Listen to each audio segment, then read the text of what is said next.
हिंदुस्तान की आवाज में आप सभी का स्वागत है। मैं हूं आपका दोस्त मोहम्मद मुकीम शेख। आइए देखते हैं आज के मुख्य समाचार।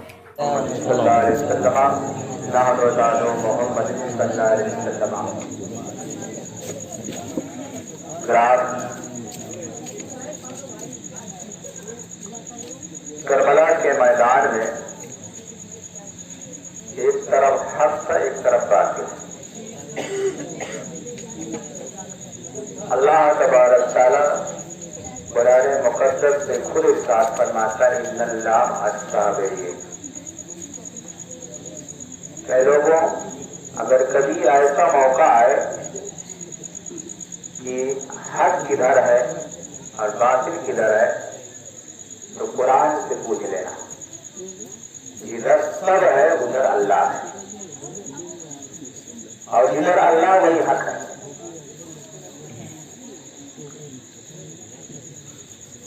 और वहां सिर्फ बैयत इमाम अली मकाम ने यजीद के हाथ पे अपना हाथ किया, इसलिए यजीद बातिल था। नमाज के अगर आज जाए, जैसे आज भी बहुत से लोग हैं सजदे से सजदा करते रहते हैं, नमाज में नमाज पढ़ते रहते हैं, लेकिन ईमान से खाली है। इसी तरह से करबला के मैदान में नमाज यजीदी भी पढ़ रहे तो उधर भी नहीं पढ़ रहे, उधर भी अजान उधर भी अजान, उधर भी नमाज उधर भी नमाज, कुरान पाक की तिलावत उधर भी और उधर भी। अगर अल्लाह तबारक तआला कुरान मुक़द्दस नहीं साफ फरमाता कि अल्लाह तबारक तआला किधर है, पहले ही से फरमा दिया, तो करबला के मैदान में पहचानना मुश्किल हो जाता है। लेकिन अल्लाह तबारक तआला ने फरमाया, ऐसा अगर मैं जिसके साथ है तो कुरान को पूछ लेना, इन्नल्लाह अस्साबिरीन। अल्लाह सब्र करने वालों के साथ, नमाजी के साथ नहीं, सब्र करने वालों के साथ। उदयी की तरफ सब्र था, लज्जाती से सब्र कर रहे थे, साबित से सब्र कर रहे थे। सिर्फ हाथ की बात हो, खिलाफत की बात हो, अव्वल खलीफा हज़रत सिद्दीक़ अकबर रज़ियल्लाहु ताला अन्हु, अव्वल खलीफा हज़रत सिद्दीक़ अकबर रज़ियल्लाहु ताला अन्हु, दूसरे खलीफा हज़रत उमर फारूक रज़ियल्लाहु ताला अन्हु, तीसरे खलीफा हज़रत उस्मान गनी, चौथे खलीफा हज़रत मौला अली शेर खुदा फातिह खैबर। जवानों ने सबसे पहले ईमान लाने वाले, इस्लाम कबूल करने वाले हज़रत सिद्दीक़ अकबर रज़ियल्लाहु अन्हु को जारिक मुबारक हो। और बच्चों में सबसे पहले इस्लाम कबूल करने वाले हज़रत मौला अली शेर खुदा फातिह खैबर। सिलसिला बा सिलसिला सहाबियों में सबसे आला मकाम हज़रत सिद्दीक़ अकबर रज़ियल्लाहु ताला अन्हु का है। और ये मर्तबा, ये बुलंदी मिली तो कैसे मिली? हज़रत सिद्दीक़ अकबर रज़ियल्लाहु ताला अन्हु नबी की मोहब्बत में अपना जान माल सब कुर्बान कर दिए, मोहब्बत की बिना पे। आप लोगों ने सुना होगा कि जब मक्का शरीफ में वो बार जुल्म डालना शुरू किए, और यहाँ तक कि नबी तो आलम मुबारल्लाह खात्मा करने का मंसूबा बना लिए। उस वक्त मेरे आका नबियों के सरदार मक्का शरीफ से मदीना शरीफ के लिए हिजरत के लिए इरादा कर रहे। हिजरत का माना यही होता है कि इस जगह से दूसरी जगह चला जाना, और जहां पर ईमान का खतरा हो, जान माल का खतरा हो, तो वो जगह को छोड़कर दूसरी जगह चले जाना कि नबियों के सरदार की सुन्नत है। तमाम अंबिया-ए-किराम बुजुर्गान दीन ने जहां ऐसा मौका आया है वो अपना वतन को छोड़कर दूसरे वतन पर आए। लेकिन हज़रत गिरामी इधर मेरे आका सरकार सल्लम मक्का शरीफ से मदीना शरीफ की हिजरत के लिए रवाना होने का जब वक्त होता है तो हजरत मौला अली शेर खुदा, ये कौन है मौला अली? दामाद रसूल है, रसूल के दामाद है और चचेरा भाई भी है। हजरत फातिमा के शौहर हैं, हजरत इमाम हसन हुसैन के वालिद गिरामी हैं। मेरे आका ने फरमाया, अली आज मेरे बिस्तर पे आप सो जाइएगा और मैं मक्का शरीफ से मदीना शरीफ की हिजरत करने जा रहा हूं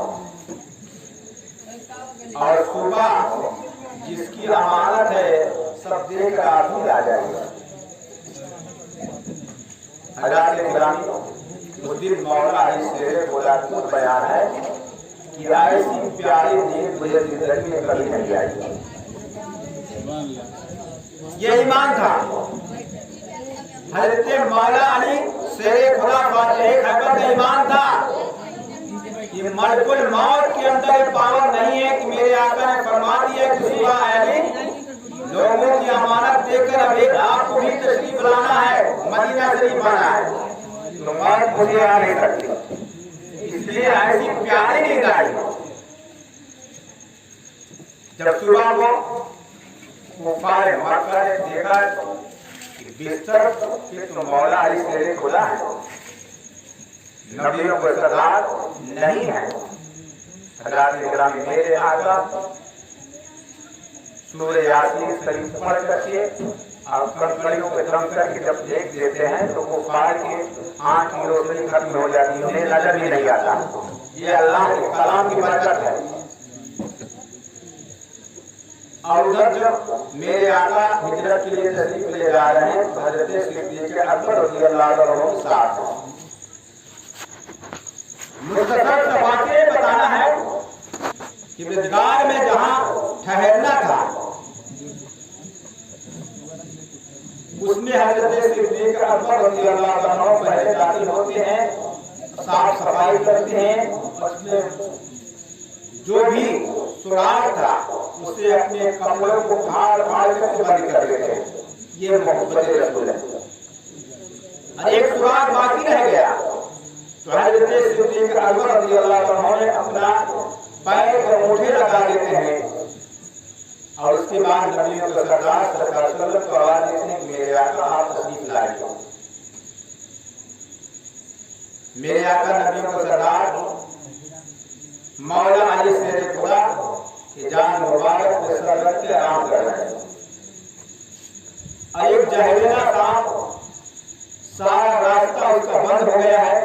एक जमाने से उसकी तमन्ना थी कि नबियों के सरदार तशरीफ लाने की ज़ियारत हो जाएगी, हम भी ज़ियारत कर लेंगे। लेकिन सारा रास्ता जब बंद हो गया मजबूरन हज़रत सिद्दीक़ अकबर रज़ियल्लाहु अन्हु के पांव के अंगूठे ने उसने दर्द लिया, काट लिया। दर्द से बर्दाश्त न हुआ, आंख से आंसू के कतरे गिरते हैं और वो कतरा नबी वालों के चेहरे मुबारक को पड़ता है। आप बेदार होते हैं। बेदार होने के बाद अर्ज करते हैं, मौला अली ऐ हज़रत सिद्दीक़ अकबर रज़ियल्लाहु अन्हु आप रोने का सबब क्या है, आप क्यों रो रहे हैं? हज़रत सिद्दीक़ अकबर रज़ियल्लाहु अन्हु ने फरमाया, या रसूल अल्लाह मेरे माँ बाप कुर्बान जाए, मेरे पाँव में सांप काट लिया। अब नबी के मर्तबे को समझिए। मेरे आका ने अपना थूक मुबारक हज़रत सिद्दीक़ अकबर के जो पाँव में अंगूठे में जहाँ सांप ने काटा था, जैसे ही थूक मुबारक को लगा देते हैं सारा दर्द दूर हो जाता है। सुभान अल्लाह, सुभान अल्लाह, सारा दर्द दूर हो जाता है। ये मोहब्बत हज़रत सिद्दीक़ अकबर रज़ियल्लाहु अन्हु नबी से मोहब्बत थी। इसीलिए हज़रत सिद्दीक़ अकबर रज़ियल्लाहु अन्हु का मर्तबा तमाम सहाबियों में सबसे आला मर्तबा है। उसके बाद दूसरा खलीफा हजरत फारूक आजम रज़ियल्लाहु अन्हु। हजरत फारूक आजम रज़ियल्लाहु अन्हु इमाम आली मुकाम की मोहब्बत इतना मोहब्बत रखते थे कि एक मर्तबा दवातिया है कहीं से कुछ माल आया तो हजरत इमाम हसन रज़ियल्लाहु अन्हु हजरत फारूक आजम की बारगाह में हाजिर होते हैं और कहते हैं मेरे हिस्सा का माल मुझे दीजिए। हजरत फारूक आजम रज़ियल्लाहु अन्हु 1000 दिरहम हजरत इमाम हसन रज़ियल्लाहु अन्हु को अदा करते हैं। उसके बाद हजरत इमाम हुसैन जो छोटे साहबजादे हैं मौला अली से खुदा वो हाजिर होते हैं, कहते हैं फारूक आजम मेरे हिस्सा का भी पैसा दीजिए।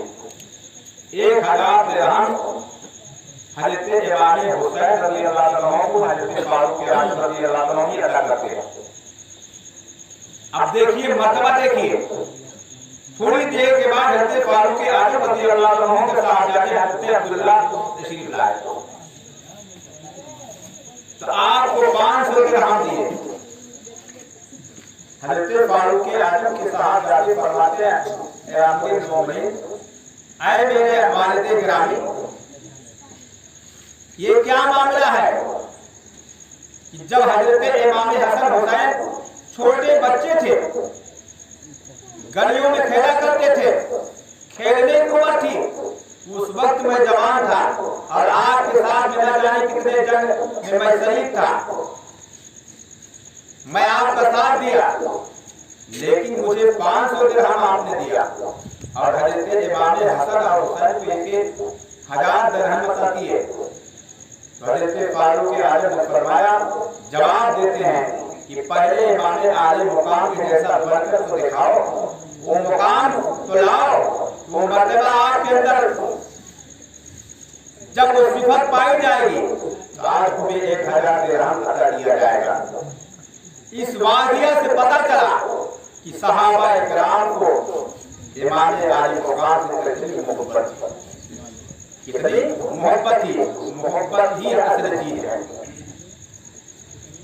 और उसके बाद हजरत उस्मान गनी रज़ियल्लाहु अन्हु तीसरे खलीफा, हजरत उस्मान गनी रज़ियल्लाहु अन्हु तीसरे खलीफा हैं।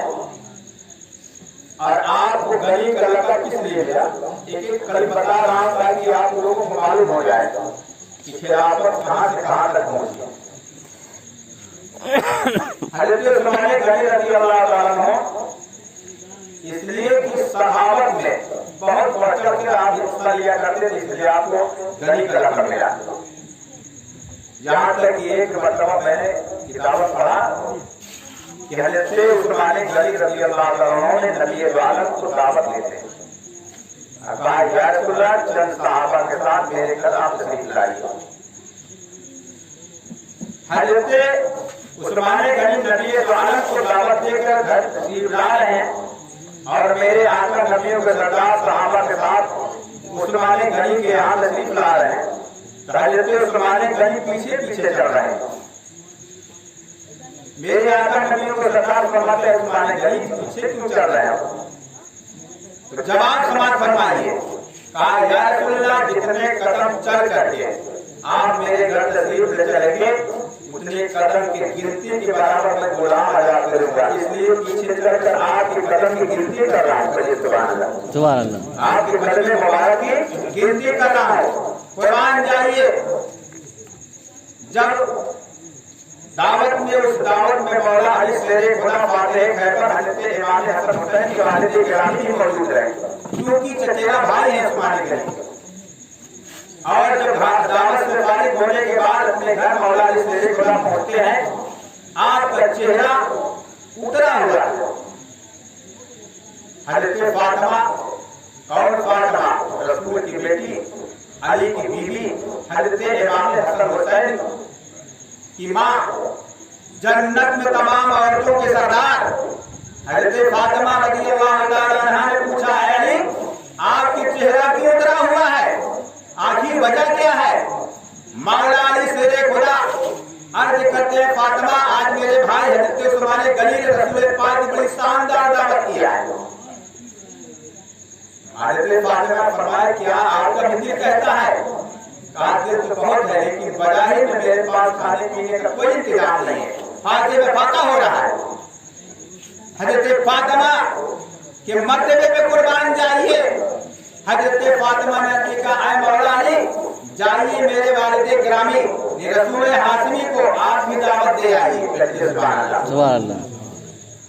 अभी मौला अली शेर खुदा रज़ी अल्लाह तआला अन्हु नबी की बारगाह में दावत लेकर तशरीफ ले गए और इधर हजरत फातिमा ने मुसल्ला को बिछा दिया। आज हमारा तो मामला अगर टेंशन होता है जुमा भी छोड़ देते हैं, लेकिन हजरत फातिमा को जब टेंशन हुआ तो नमाज के लिए मुसल्ला को बिछा दिया और नमाज पढ़ने के बाद रब ताला की बारगाह में दुआ करती हैं, मौला ताला मैं तेरी बंदी तेरे रसूल की बेटी और हजरत इमाम हसन हुसैन की माँ हूँ, आज तू मेरी लाज रख लेना, आज तू मेरी लाज रख लेना, इसलिए कि मेरे वालिद गिरामी नबियों के सरदार मेरे यहाँ दावत में तशरीफ ला रहे हैं, खाने पीने का कोई इंतजाम नहीं, इंतजाम करवा दीजिए। किताबों में आया है कि हजरत फातिमा की दुआ खत्म नहीं होती कि अल्लाह तबारक तआला एक फरिश्ते को हुक्म देता है कि जाइए जन्नत से जन्नती खाना लेकर और मेरी बंदी रसूल की बेटी हजरत फातिमा के यहाँ दे आइए। सुभान अल्लाह। हजरात गिरामी जन्नती खाना आ गया। मेरे आका नबियों के सरदार जब सहाबा किराम के झुरमुट में दस्तरखान पे बैठते हैं खाने के लिए, मेरे आका सहाबा किराम से अर्ज कर रहे हैं कि बताइए खाना कैसा है, खाना कैसा है? सहाबा किराम ने कहा बहुत खूबसूरत, इसमें खुशबू आ रही, बहुत लजीज है खाना, बहुत उम्दा है, ऐसा खुशबूदार खाना मेरी निगाहों ने कभी देखा नहीं। मेरे आका फरमाते हैं बताइए खाना कहाँ से आया, ये खाना कहाँ से आया है? वहाबी नहीं थे, सहाबी थे, सहाबी का अकीदा था। बोले या रसूल अल्लाह आपसे बेहतर कौन जानने वाला है, आपसे बेहतर कौन बताने वाला है? मेरे आका ने फरमाया कि सुनो ये खाना जन्नत से मेरी बेटी हजरत फातिमा के लिए अल्लाह तबारक तआला ने जन्नती खाना भेजा। सुभान अल्लाह। और हजरात गिरामी खाने से फारिग होने के बाद फिर हजरत फातिमा मुसल्ला बिछा दिया और कहा मौला ताला तेरी बंदी तेरे रसूल की बेटी हजरत मौला अली की बीबी हजरत इमाम हसन हुसैन की माँ हो, जिस तरह से तूने जन्नती खाना भेजकर मेरी लाज रख लिया, इसी तरह से मेरी लाज रख ले कि जितने कदम चलकर मेरे अब्बूजान रसूल हाशमी तशरीफ लाए मेरे घर, उतना गिनती के बराबर तू जहन्नमियों को जहन्नम से निकाल कर जन्नत में दाखिल फरमा दे। सुभान अल्लाह। जहन्नमियों को जहन्नम से निकाल कर जन्नत में दाखिल फरमा दे। हजरात गिरामी अल्लाह तबारक तआला का हुक्म होता है, हजरत जिब्राइल सलाम हाजिर होते हैं फरिश्तों के सरदार और अर्ज करते हैं या रसूल अल्लाह अल्लाह तबारक तआला पैगाम भेजा है कि आप अपने बेटी हजरत फातिमा के यहाँ 1000 कदम चल करके तशरीफ लाए, इसलिए अल्लाह तबारक तआला ने 1000 जहन्नमियों को जहन्नम से निकाल के जन्नत में दाखिल फरमा दिया। जहन्नमियों को जहन्नम से निकाल के जन्नत में दाखिल फरमा दिया। हजरात गिरामी ये हजरत फातिमा की मर्तबा है। एक मर्तबा और मोहब्बत के साथ रोज़े पाक में अल्लाह और मोहम्मद सल्लल्लाहु अलैहि वसल्लम नाम और मोहम्मद सल्लल्लाहु अलैहि वसल्लम। आज भी इमाम आली मकाम का फैज बढ़ रहा है, लेकिन हमारे आज के अंदर लेने की सलाहियत नहीं है। आज भी उनका फैज बढ़ रहा है, लोग लूटने वाले लूट रहे हैं, लेकिन जिसे अता होता है जो जितना ज्यादा मोहब्बत करेगा उतना ही से मिलेगा। ये जमीनपुर का वाकिया है, शहर जमीनपुर का वाकिया है कि एक सुनार उसकी जेवर की दुकान बीच चौराहे पे थी और उसी बाजू में एक सैयद साहब का भी मकान था। यानी सैयद साहब के बाजू में वो सोनार रहता था। हजरात गिरामी, न तो सोनार के पास कोई औलाद थी, न सैयद साहब के पास कोई औलाद थी। अल्लाह तबारक तआला ने दुनियावी दौलत से खूब नवाजा था, लेकिन गोद खाली थी। एक दिन का वाक़िया है, तो सैयद साहब के घर में जब मुहर्रम शरीफ का महीना आता, जैसे आज हमारे वही तीन भाई ने ये जश्न हुसैन पाक सजाया है मेहमान हुसैन की मोहब्बत में, इसी तरह से वो सैयद साहब हर रोज पहली तारीख से डेली हुसैन पाक का जिक्र करते और लंगर शरीफ का एहतमाम किया करते थे, उलमाए किराम को बुलाते थे और उन्हें नजराना भी खूब अच्छी तरह से नवाजते थे। एक दिन की बात है कि सैयद साहब की बीवी ने कहा, इमाम अली मकाम, मैंने सारे लोगों के चौखट का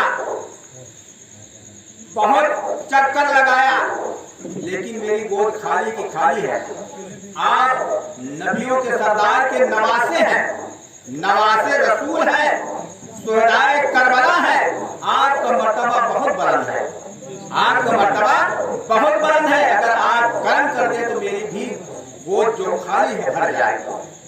हज़रात गिरामी, आज भी इमाम आली मकाम हमारा यकीदा है कि दुनिया के किसी भी कोने से अगर खुलूस और मोहब्बत के साथ इमाम आली मकाम को पुकारा जाए तो हमारी पुकार को भी सुनते हैं, हमारे सलाम को भी सुनते हैं, हमारे कलाम को भी सुना है। हमारा अकीदा है, हम सुन्नियों का यकीदा है कि हमारा हर नेक जायज तमन्ना इंशाअल्लाह ताला जरूर इमाम आली मकाम पूरा फरमाएंगे।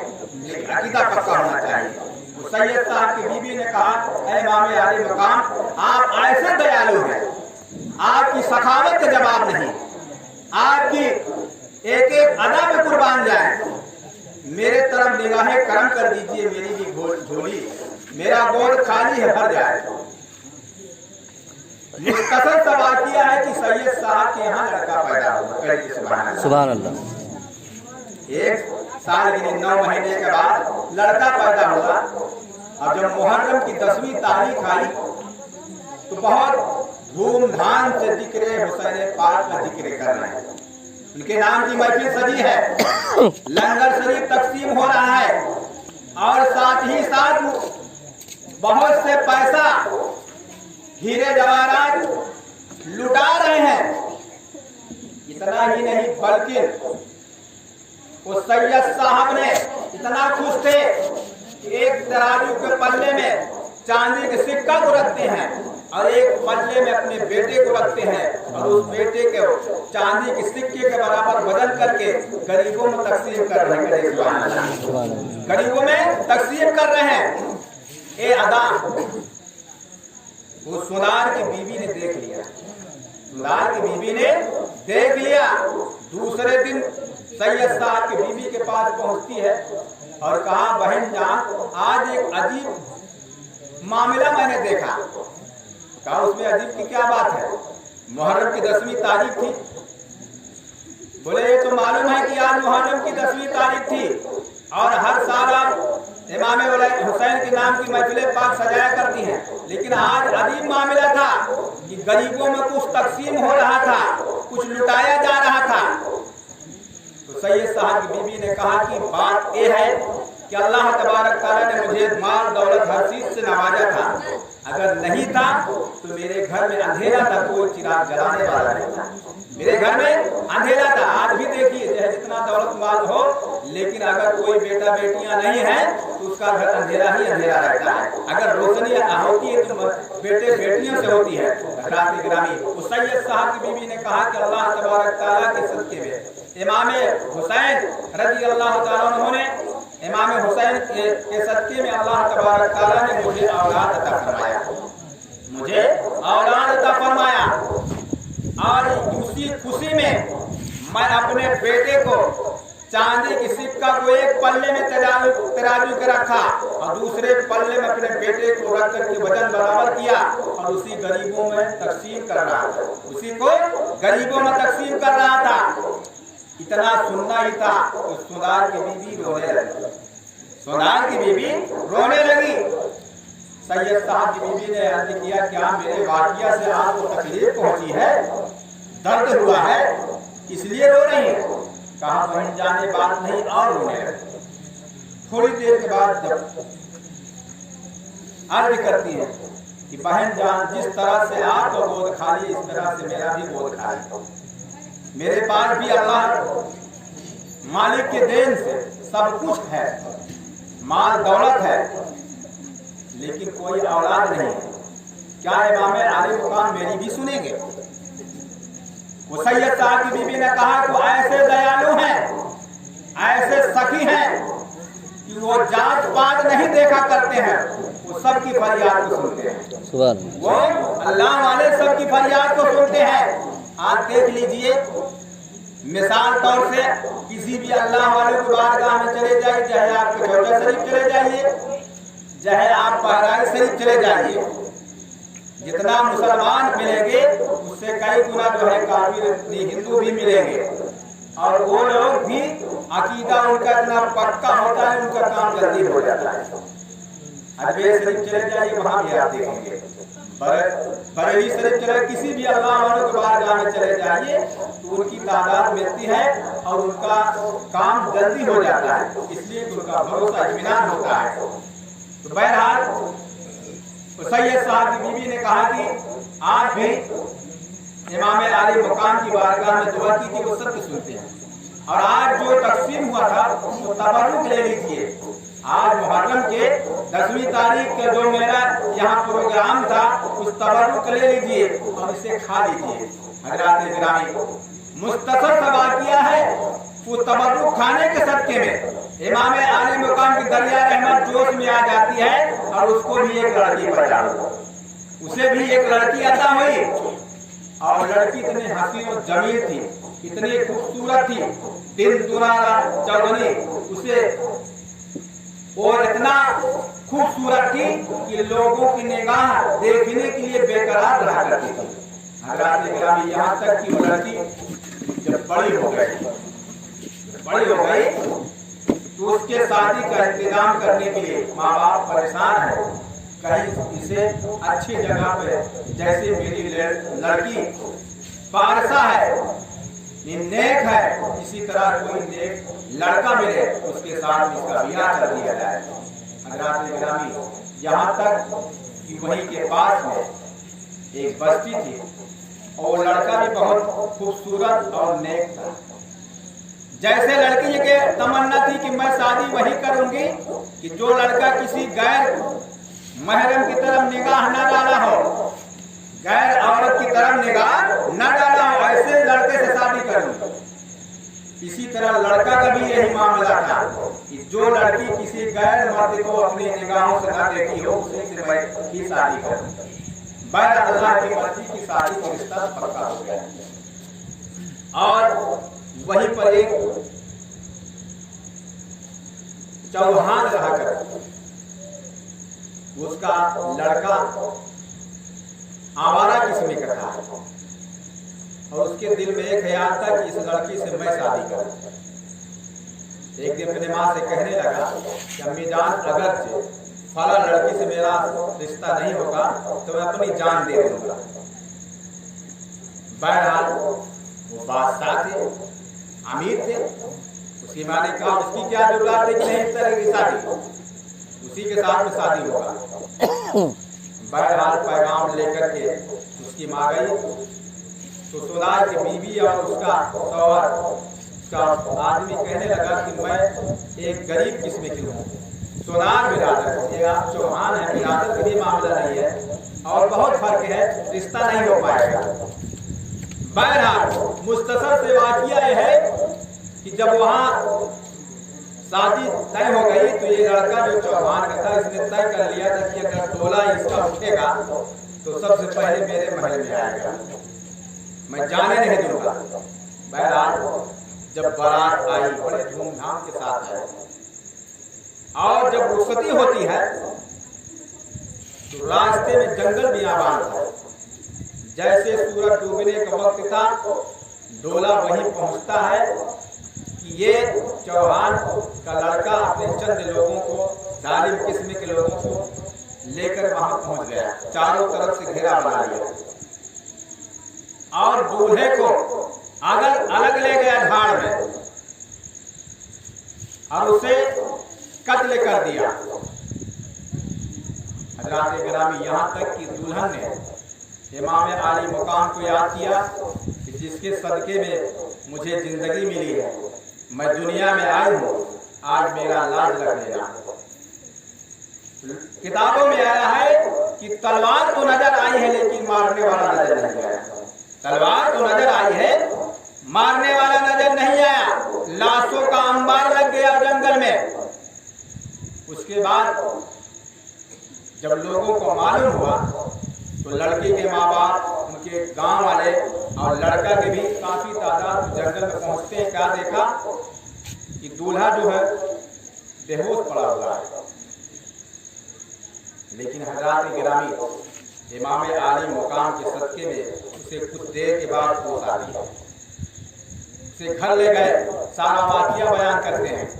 उसके बाद लड़का और लड़की के माँ बाप ने कहा कि यहीं पर अब एक मस्जिद बनाई जाए और इमाम आली मुकाम के चाहने वालों की इबादत करेंगे।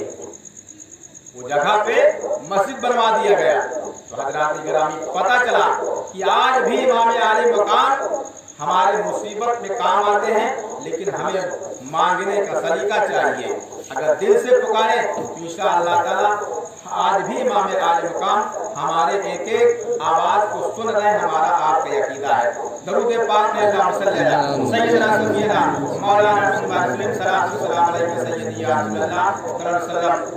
सब्सक्राइब कीजिए हमारे हिंदुस्तान की आवाज़ यूट्यूब चैनल को और इस बेल आइकन को ज़रूर दबाइए ताकि आपको हमारे वीडियो का लेटेस्ट अपडेट मिल सके, जो कि बिल्कुल मुफ्त है।